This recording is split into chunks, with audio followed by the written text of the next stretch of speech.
मंत्रमूलं गुरुवाक्यं मोक्षमूलं गुरुकृपा वर्णानामर्थसङ्घानां रसानां छन्दसामपि मङ्गलानां तु कर्तारो वन्दे ज्ञानीविनाशको भागार्थं विवसम्पृक्तौ भागार्थं प्रतिपत्तये जगत्पितरौ वन्दे पार्वती परमेश्वरौ।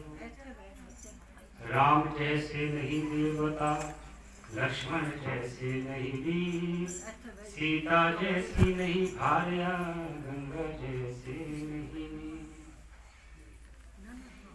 प्रभु गुरु महाराज की जय हो। सबसे पहले आप सबको बधाई हो। रामायण जी का आज पाठ संपूर्ण हुआ। देखो, कलयुग में राम भगवान और रामायण का बहुत बड़ा महत्व है। रामायण एक इतना सरल ग्रंथ है, इससे आपको ऐसी कोई चीज की प्राप्ति है जो इसमें नहीं। हर चीज की प्राप्ति रामायण में है। आप इसे पात्र ध्यान से देखिए, पात्र की जीवनी पे देखिए। जो इसमें पात्र है, राम भगवान है, लक्ष्मण जी है, जैसे उन्होंने किस तरह से अपने जीवन को निर्वाह किया, हमें ये शिक्षा देने की जरूरत है। राम से बड़ा कोई देवता नहीं है इस संसार में। क्यों देवता, क्यों मर्यादा पुरुषोत्तम। उन्होंने अपना जीवन जो यापन किया मर्यादा में रहकर ही किया। वो सब कुछ कर सकते थे, भगवान जी का अवतार थे। शास्त्र कहते हैं जब आपका इस संसार सागर में जन्म हो जाता है, जैसा संसार की प्रकृति है वैसा भगवान को भी उसी तरह निर्वाह करना पड़ता है। ये प्रमाण है। कृष्ण भगवान जी थे, राम जी थे, परमात्मा का रूप। लेकिन जब वो संसार सागर में आए, जैसे हमारा यहाँ पे प्रकृति थी, जिस तरह से हमारा उसी के तरह उन्होंने अपना जीवन यापन किया। कहने कुछ भी कर सकते थे। आप देखो, कृष्ण भगवान का जन्म हुआ, इतना बड़ा युद्ध हुआ, क्या वो युद्ध को रोक नहीं सकते? वो सब कुछ, लेकिन क्यों? उन्होंने कहा अगर उन्होंने युद्ध रोका होता, आज धर्म और अधर्म के विषय में किसी इससे क्या हमें इससे क्या सीख मिलती है? अधर्म चाहे अपना भाई क्यों ना, धर्म का साथ नहीं देना चाहिए। जो हमारा संसार सागर है, हमारे जितने रिश्ते नाते यहीं तक सीमित है। ये इसी संसार सागर तक 60-70 साल तक, उसके बाद परमात्मा के पास जाओ। वहाँ उनकी ही सुनवाई होती, धर्म के पथ पर चले। बारिश तरह की सुनवाई नहीं होती। आप ये सोचो नहीं। जब भी राम भगवान का जन्म हुआ, उन्होंने भी मर्यादा में रह के, जिस तरह से हमारे धरती पर उनका अवतरण हुआ, जैसा धरती पर जो हमारा नेचर था, हमारी प्रकृति थी, उसी तरह जीवन यापन किया राम भगवान जी के। उन्हें भी पता था कि सीता माता निर्दोष है, लेकिन नहीं, अपनी जो राजधर्म है, जो आप मनुस्मृति का अनुसरण करोगे, उसमें हर धर्म के अलग अलग धर्म की नीति बनाई हुई है। उसी नीति के अनुसार ही चलना पड़ता है। अगर आप राजा हो तो उस नीति को अपनाना पड़ेगा। तो आपका स्वार्थ नहीं करेगा कि मैं अच्छा चाहता हूँ, नहीं। जो नीति में लिखा हो वो आपको निर्वाह करना ही पड़ेगा आपको।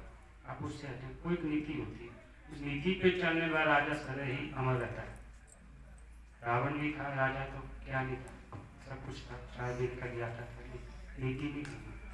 उन्होंने मन माना आचरण किया, जो खुद को अच्छा लगे वो आचरण किया। जब आप किसी पंथ में, किसी संत के साथ या किसी परंपरा में जुड़ जाते हो, उस परंपरा के साथ निर्वाह करना अति उत्तम है, तभी आपकी ख्याति पा सकते हैं। आप मन मर्जी काम नहीं कर सकते। मन मर्जी काम घर में होता है, आप घर के मुखिया हो, वही मन मर्जी होगी। जब आप किसी पंथ से जुड़ जाते हो, परंपरा से जुड़ जाते हो, फिर उसी परंपरा के अनुसार आपको उसका अनुसरण करना पड़ता। आप मनमानी नहीं कर सकते। रावण जी ने मनमानी की खत्म हुई, क्या नहीं था उनके पास, ग्रह को उन्होंने बांध के रख दिया था, अपने अनुसार उन्होंने किया था। मनमानी नहीं चलती, एक अंत होता है। आज बहुत से आदमी हम देखते हैं, हमें हर आदमी के मन में ये ख्याल रहता है कि बहुत सुखी है, ऐसा कार्य कर रहा है, वो बहुत सुखी है। जो हमारा जीवन है संचित कर्म का, जो आज हम जी रहे हैं, ये हमारा संचित कर्म पिछले जन्म जो निर्वाह कर रहे हैं। ये नहीं सोचना आपने कि मैं अभी कर रहा हूँ मुझे अभी फल मिलेगा, ऐसा नहीं है। अभी जो आप कर रहे हैं ये आपका भविष्य में प्रारब्ध बन के ही आपका फल का योग देगा। आपने देखा एक बहुत से बहुत से एक टाइम में बहुत से बच्चे पैदा होते हैं, कहीं पैदा होते हैं, कहीं पैदा होते हैं। जब भगवान ने कहीं उसके अनुकर्म भी उसके अनुसार ही चलते हैं, जैसा फल मिलेगा वो खाने से भी कर्म वैसा करेगा। तो जब आप परमात्मा पे विश्वास कर देते हो, फिर अपने ऊपर नौछावर करना ही परमात्मा के पास करना था, तभी परमात्मा भला करेगा। जब आप परमात्मा पे आपका विश्वास है, फिर अपना आप दिमाग में ला सकते हैं। क्या समझो आपके पास परमात्मा का विश्वास है, आप फिर भी अपने आप को भौतिकता में लगे। 3 प्रकार के दुख होते हैं, दैविक, आध्यात्मिक और भौतिक। ठीक है, भौतिक दुख क्या होता है? हमें चोट लगी, बीमार है, कुछ है, हम इसका इलाज पॉसिबल है, हम इसका इलाज कर सकते हैं, हॉस्पिटल बहुत बड़े होता है, इलाज हो सकते हैं। आध्यात्मिक क्या है? ग्रह खराब है, ग्रह का बहुत बड़ा प्रभाव है। हम सोचते ग्रह कुछ नहीं, ऐसा नहीं। जो हमारे ब्राह्मण नीचे वेदी पे जिस तरह से नर ग्रह का मैंने पहले कई जा चुका हूँ, हमारे लोग आजकल मजाक करते हैं, पूजा करते हैं। जब आदमी हर जगह से निष्फल हो जाता है, आप कोई भी आदमी कौन चाहता है मैं बुरा कर्म करूँ?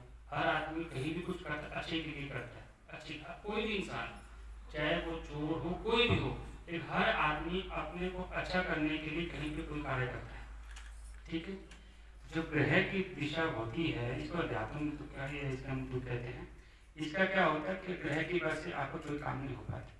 तो ब्राह्मण लोग ग्रहों का जो हमारे जिस तरह से हमारे मंडल में ग्रह सजाया जाता है, वायुमंडल वैसे ही ग्रह की स्थिति है। ऐसा नहीं मंगल नीचे की बुध ऊपर, जैसे चौकी पे ग्रह की हमारी होती, वैसे वायुमंडल वैसी स्थिति है ग्रह की। इतना स्ट्रिक है हमारा ज्योतिष, इतना स्ट्रिक है हमारे धर्म में। आज सूर्य की दूरी पहली लिखी हुई है, आज तुम इसको ज्ञापन कर ले। उसमें पहले हमारी जो व्यवस्था है साइंटिफिक है, लोग अध्यात्म आने वाले टाइम सब इसमें जुड़े। हम कहते हैं प्राकृति, हम भगवान उसे मानते हैं जो प्रकृति को चेंज करने की क्षमता रखता हो, उसे परमात्मा माना जाता है। जैसे ज्वाला माता जी देखो प्राकृति को उन्होंने चैलेंज किया, है कोई ऐसी चीज। जगन्नाथ पुरी देखो झंडा उल्टा घूमता है, उसको परमात्मा मानते हैं। जिस परंपरा से हम जुड़े हुए हैं, हमें वहाँ पे अपने को बताने की जरूरत नहीं। क्या दिखावा कौन करता है? जिसके पास कुछ ना, तो सब कुछ जिसके पास है वो दिखावा नहीं करे, वो शांत हो जाए। जिसका भगवान में एक बार मन लग गया, वो शांत होना शुरू हो जाए। उसका कुछ भी बोलो, उसको किससे मतलब नहीं। तो किस जो ध्यान में है और दैविक दुख होता है वो ये वाला है, इसका कोई इलाज नहीं। हमारे कहते हैं ना दैविक दुख, इसका कोई इलाज है ही। जिसका दिमाग घूम जाता है, इसका कोई इलाज, इसका इलाज तो परमेश्वर है। ये गुरु चरण है जो हमारे आश्रम है, जो बड़े महाराज जी की बड़ी तप हो सकती है। हम जो आए हुए हैं, हम एक दिशा निर्देश है, हमें नहीं पता हम यहाँ आए, हमारे साथ क्या। देखिए इसमें अभी रामायण पाठ हुआ, ऐसा नहीं आप सुन रहे हो कि कौन सी शक्ति विशेष में सुन रहे हो, हमें नहीं पता। ये अपमानी एक पानी पीते हो आप, उसमें बैक्टीरिया देखने के लिए आपको लेंस का उपयोग करना पड़ता है, तब देखते हैं इसमें कौन कौन सा शुक्राणु है, क्या जीव है। वैसे संसार सागर है, जब आप अध्यात्म में जाना शुरू कर दोगे, आप अकस्मात आपको वो चीजें दिखनी शुरू हो जाएगी, आपको कौन खड़ा है। हमारे महाराज जी कैसे प्रमाण थे, जहाँ पे मिलते वहीं खड़े हो जाते थे। देखो महाराज जी का नाम हम नहीं लेते, उनको आत्मज्ञान था। आत्मज्ञान संस्था अपने आप को जिसने जान लिया, वो नाम का बड़ा प्रभाव पड़ता है। गुरु जी का नाम था, उनको आत्मज्ञान था, वो हर जगह विराजमान थे, कहीं जाने नाम का बड़ा प्रभाव। ये दुख को बचने के लिए हमारे शास्त्रों में नियम बनाए हुए हैं कि जब भी संग्रांत होती, जब भी पर्व होते हैं, गुरु चरणों में मस्तक उठाए। क्यों? इस तरह की दैविक दुख के प्रकोप से बचे रहे। इसका कोई इलाज नहीं। बहुत से आदमी देखना, बहुत राज में आदमी होते हैं, उनके ऐसे परिवार में ऐसा बच्चा होता है जो बिल्कुल ही इसको कहते कुछ कर नहीं सकता, वो दैविक दुख। वो क्यों? हमारे शास्त्र कहते हैं दादाजी की जो करनी है ना, पोता खाता है, तीसरी पीढ़ी में बन देता है। दादाजी खराब हो, तीसरी पीढ़ी होते ही खराब होगी। प्रमाण है, आप आजमा कर अपने आसपास कभी भी दादाजी अगर अच्छी हो तो उनके पोते बहुत अच्छे। कि दादाजी का कर्म खराब हो, बच्चे तो ठीक भी, बच्चे तो अपना कर्म लेके आ चुके हैं। हमारे जो शास्त्र कहते हैं, जो हमारे जीवन भी होता है, ये हमारे पूर्वज ही आते हैं, पितर ही आते हैं वापिस। बहुत से ऐसे पितर होते हैं जो बाहर जा चुके हैं परम प्राप्ति में, हर पितर नहीं जा सकता है क्योंकि यापन होता है। इसलिए हम कहते डर के कर्म करो। जब आपका इंद्रियां शिथिल हो जाती है ना, तब हमें अपनी जवानी दिन याद आते हैं, काश ऐसा किया वैसा किया, तो शरीर तो काम करते हैं। इससे है कि अपने हर आदमी को अपने अपने आप किसी को नहीं, हमारे आगे आने वाली पीढ़ी खराब ना, इसी तरह से कर्म करो कि मेरे कर्म से कोई आगे मेरा पोता किसी चीज में नहीं हो जाए। देखना बहुत से अब भागवत में कथा आती है, आत्मदेव की कथा आती है, उनका बच्चा कैसा था,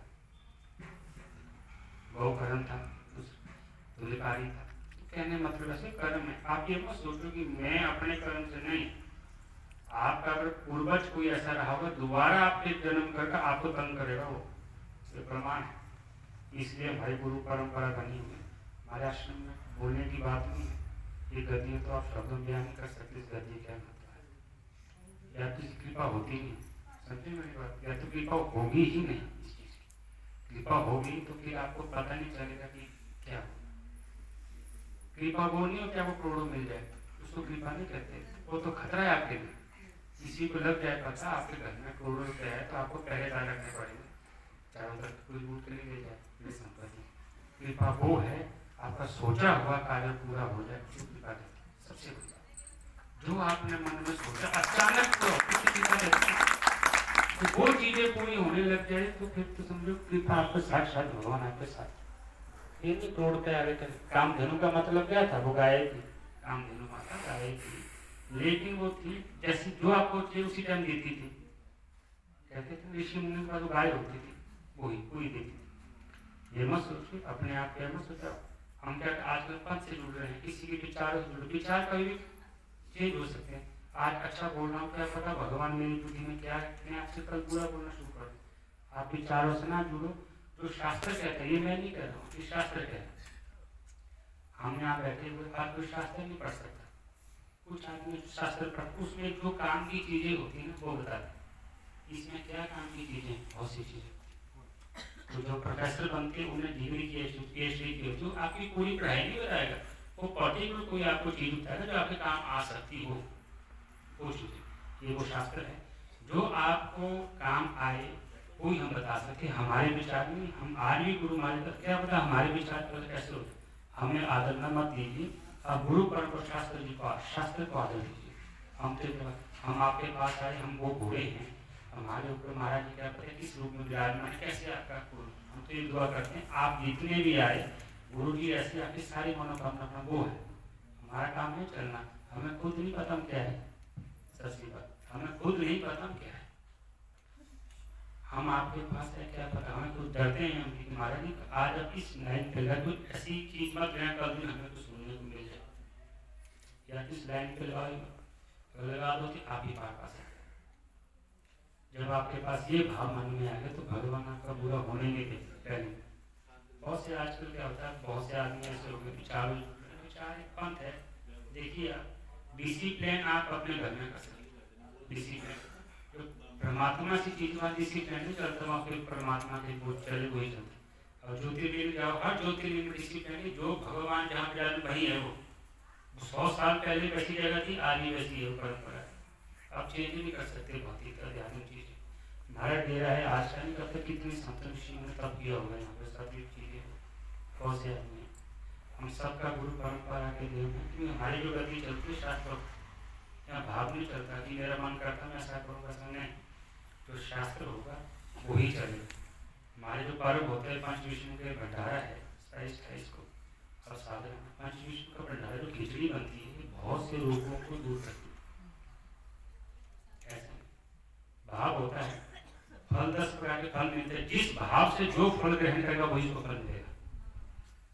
और कोई फल देता है, कोई संत आपको प्रसाद देता है, आप उसको किस भाव से ले रहे हो वही आपका भला रहेगा, कोई चीज अलग नहीं होगा। भाव की स्थिति देता, भाव नहीं भगवान की विराजमान है। अब कोई फल कभी सुना कोई संत ने फल दिया किसका बेटा हो गया, क्योंकि आपके भाव क्या है, आप सोच रहे अब क्या लेके आए, वो चीज हो सकता है। बहुत से तीर्थ यात्रा में जाते हैं आदमी, अलग अलग भाव से जाते हैं, कोई घूमने जाता है, किसकी मन्नत होती है, कुछ सच में परमात्मा के पास जाता है। जिस भाव से आप किसी के पास आओगे उसी भाव का फल मिलेगा। कभी परमात्मा के पास रोना नहीं चाहिए। आप रोते क्यों हो, भौतिकता के लिए, किस रोते भौतिकता के लिए, भौतिक सुख के लिए रोकते हो ना। तो भगवान के पास आप खुश रहो, जैसे आप जाओगे वैसे आपको खुशी मिलेगी। जैसे आप भगवान के पास जाओगे वैसे आपको वो चीजें वापिस से रोकते हो जाओगे। तुमको हमारे महाराज जी कहते, महाराज जी थे हमको, जब हमें उनसे हमें कहा कोई रो रहा है क्या है, उन्होंने ये कहा बेटा अपने कर्म में कोई लंगड़ा है, कोई अपाहिज है, हमारे गुरु जी के साथ जाता है। जैसे हम महाराज जी के साथ गए थे हरिद्वार से, हम किसी को जैसे कोई आगे हम दान देते उसको 500 दिया, 5 रुपया दिया, 2 रुपया दिया, तो गुरु जी ने कहा नहीं, कर्म है हमारे आपके पास ये कर्म नहीं, क्योंकि कर्म है जो ये भीख मांगे। लक्ष्मी भी सुपात्र को दे जाने की ऐसा नहीं कोई चीज है। आजकल पात्र हो गए देख लेना, ये जो ज्ञान मिलता है गुरु गद्दियों मिलता है। संस्कार पढ़ के नहीं मिल सकते आपको, संस्कार उस परंपरा को झुकने से मिलेंगे जो अकस्मात ही आपके शरीर में विराजमान हो गए, वो संस्कार अपने आप। आप ये सोचो मैंने ग्रंथ पढ़ लिए, ऐसे ऐसे भागवताचार्य है, बहुत बड़े बड़े भागवताचार्य अच्छे बड़े घर में तो गालियां मारते हैं। कहने मतलब एक होता है बिजनेस, एक होता है सचमुच भगवान की प्राप्ति का दो अर्थ। जिसको भगवान की प्राप्ति चुप रहना शुरू कर देगा, आजमा लेना। जिसको सच में भगवान की प्राप्ति शुरू हुई उसको चुप रहना शुरू, उसको किसी से कोई मतलब नहीं, उसको परमात्मा को पाना चाहता है।